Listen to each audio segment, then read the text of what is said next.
BJP బీఆర్ఎస్లపై fire అయ్యారు Congress MLC Addanki Dayakar. ప్రభుత్వాన్ని ఎలాంటి అభివృద్ధి సంక్షేమ కార్యక్రమాలు చేయకుండా బీఆర్ఎస్ బీజేపీలు అడ్డుకుంటున్నాయని మండిపడ్డారు. బీజేపీ బీఆర్ఎస్ రహస్య కూటమి పార్టీలు అని విమర్శలు చేశారు. వాళ్లు చేసిన తప్పులను సీఎం రేవంత్ సరిదిద్దుతున్నారన్నారు. ప్రజలు విద్యార్థులు కన్ఫ్యూజ్ అవ్వద్దని, ప్రభుత్వం ప్రజల అభిప్రాయాల మేరకే పనిచేస్తుందని అద్దంకి చెప్పుకొచ్చారు.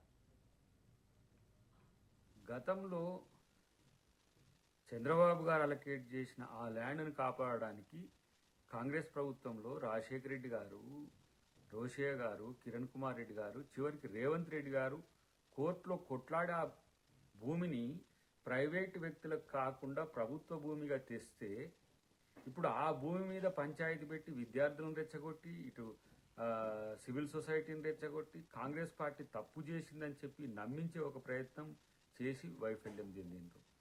ప్రభుత్వం ప్రజలు విద్యార్థులు ఇతరత్ర మేధావులకు సంబంధించిన అంశంలో అభిప్రాయాలు తీసుకుంటున్న క్రమం కూడా తెలియకుండా ఒకటేసారి వీళ్ళలో పర్యావరణ పరివర్తకులు వచ్చేసిండ్రు, శాంతి కాముకులు వచ్చేసిండ్రు, జీవకారుణ్యాలు వచ్చేసిండ్రు. ఎంతమందిని ఈరోజు పొట్టన పెట్టుకున్నారో గతంలో బీజేపీ ప్రభుత్వం కానీ బీఆర్ఎస్ ప్రభుత్వం కానీ మర్చిపోయినరా? 1000 ఏనుగులు తిన్న రాబందు ఏదో రాగం తీసినట్టుగా మీరు మాట్లాడుతుంటే ఏ విధంగా ప్రజలు చూస్తారో చూడండి. ప్రతి సందర్భంలో రేవంత్ రెడ్డి గారిని ఇలా సమస్యల్లోకి నెట్టడం, ప్రతి సందర్భం చేసేది.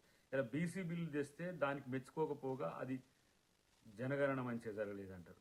వర్గీకరణ చేస్తే అదొక తరహా అని అంటారు. ఇప్పుడు సన్న బియ్యం తెస్తే సన్న బియ్యంలో పంచాయితీ. ఇన్ని మంచి పనులు చేస్తుంటే కూడా మీరు చేస్తున్న ఈ అన్రెస్ట్ ఫ్రస్ట్రేషన్ ఏదైతే ఉందో ఇది మంచి సాంప్రదాయం కాదు. ప్రజలు గమనిస్తున్నారు అనే విషయం తెలుసుకుంటే మంచిది.